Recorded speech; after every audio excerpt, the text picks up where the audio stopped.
dragging your friendship to destruction. Platonic friendships can last a lifetime, beginning in childhood and developing over many years. Sometimes, however, friendships are transient and last only while we are in a particular circumstance or stage in life. Avoid the little things that can destroy a friendship, regardless of the dynamic you are a part of.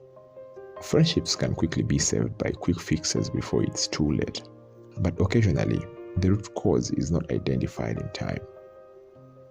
If you're wondering why your friendships don't last, think about whether you engage in any of the following behaviors. First, excessive communication.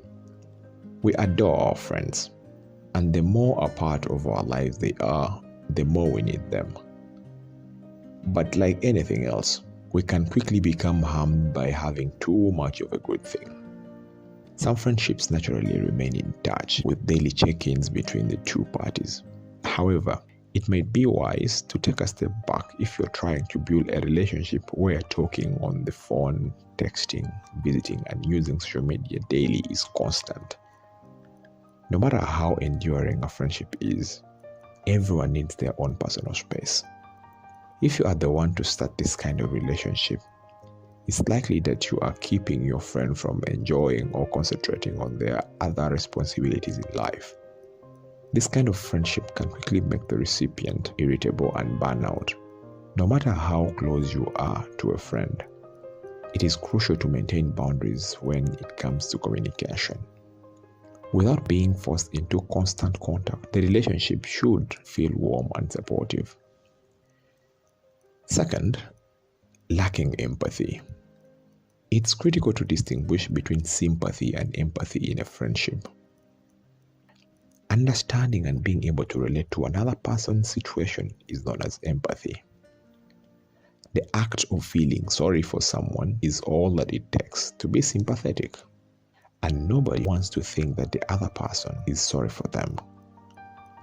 Even though you won't always be aware of what is happening in your friend's life or a specific circumstances affecting them, you should always be able to put yourself in their situation and be part of their support system.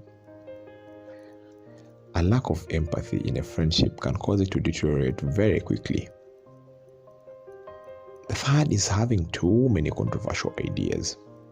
Regardless of socioeconomic status, religious convictions, or cultural upbringing, it is absolutely possible to be friends with someone with whom you have very little in common with. When moral considerations are involved, maintaining a friendship between two polar opposites may become difficult. You might find it difficult to become friends with someone who openly challenges NRM if, for instance, you support it. Even though you two may appear to get along, there may be unspoken criticism that festers at the core of your friendship, making it challenging to agree or support one another on a daily basis.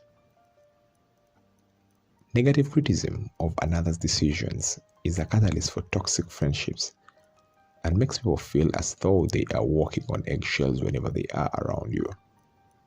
Nonetheless, you shouldn't ever feel compelled to repress your opinions because your friend may not share them. The other thing is lacking appreciation. Just like any relationship, friendships need to be valued in order to last. You can bet the friendship won't last if you pester your friend for favors all the time but are never kind or helpful when they ask for it.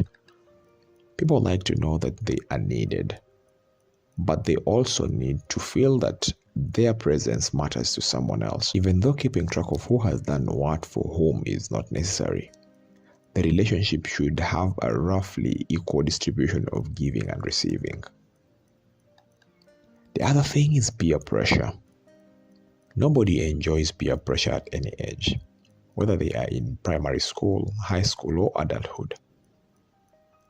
When there is a component of obligation or coercion in your relationship, it is very simple to ruin the friendship.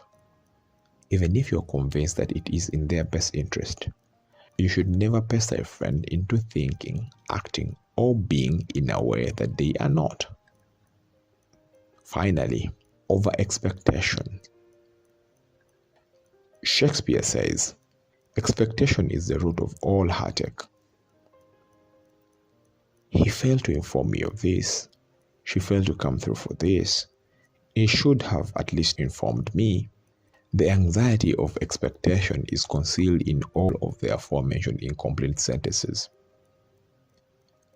He had the option of calling me. Of course, you could have called if he didn't. However, there is no use in hunching over and moping like a bilious pigeon. In friendships, practice giving and foregoing rather than expecting. That is the basis of a real friendship.